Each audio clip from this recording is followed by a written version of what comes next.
sommes dans quel auditoire comme ça? Nous sommes au bâtiment A, le grand bâtiment, parce que l'université Révérend Kim Campus de Lingouala a 4 bâtiments. Comment sont-ils répartis? Il y a le bâtiment A, et le bâtiment B, le bâtiment C et le bâtiment P. Alors, ici, nous sommes au bâtiment A, dans le local A22. Voilà. Alors, que faites-vous maintenant pour que les étudiants puissent suivre les cours dans de très bonnes conditions dans cet auditoire? Ok, je pense que tout le monde est en train de voir la capacité d'accueil peut recevoir cet auditoire. Et cet auditoire, vous voyez qu'il est espacé. Et il y a des plafonniers qui nous permettent une très bonne ventilation et une très bonne aération. Il y a des baffles. C'est une salle qui est sonorisée. Et lors des enseignements, il y a la sonorisation, n'est-ce pas, pour permettre aux étudiants de bien comprendre, de bien écouter, être audible à l'oreille, n'est-ce pas? Alors, et les étudiants ne suivent pas les cours, même les sols à l'université Révérend Kim? vous pouvez voir vous-même les conditions que nous avons mises à la disposition de ces étudiants. C'est très difficile que que les étudiants puissent suivre le cours à l'extérieur ou par terre. C'est très difficile. Nous sommes à l'université. Hein? Nous sommes à l'époque de la modernisation. Et nous devons bien faire les choses, ne pas éviter de faire les après-après, faire des choses bien, parce que nous sommes à l'université. Quel genre de cadre que nous voulons former pour ce pays?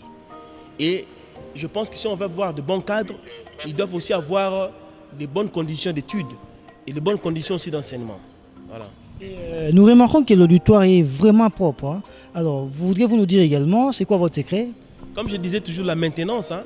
Il faut tenir compte de la maintenance. Vous savez, tout ce que nous faisons, et s'il n'y a pas ce qu'on appelle la maintenance préventive, ou il n'y a pas ce qu'on appelle l'entretien, c'est difficile que le patrimoine puisse toujours rester longtemps.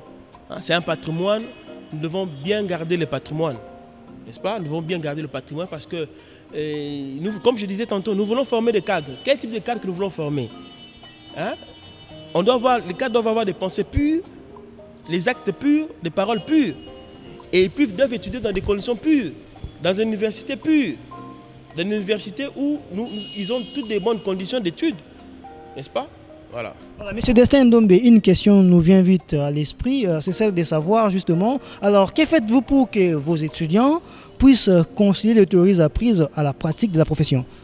Nous avons les laboratoires, plusieurs laboratoires par faculté. Pour ceux de la faculté des sciences d'informatique de gestion, nous avons 2 laboratoires d'informatique. Un grand labo, n'est-ce pas, qui a des équipements ultra modernes. Nous irons pour visiter ces laboratoires. Et il y a un autre labo où on trouve que des laptops, n'est-ce pas? Nous irons aussi pour visiter. Et nous avons, pour ceux qui font la science de communication sociale, nous avons un studio école didactique, n'est-ce pas, qui permettent des étudiants de concilier la théorie à la pratique. Et pour ceux qui font la médecine, nous avons 2 laboratoires. Un laboratoire de chimie et le deuxième labo, c'est le laboratoire de biologie.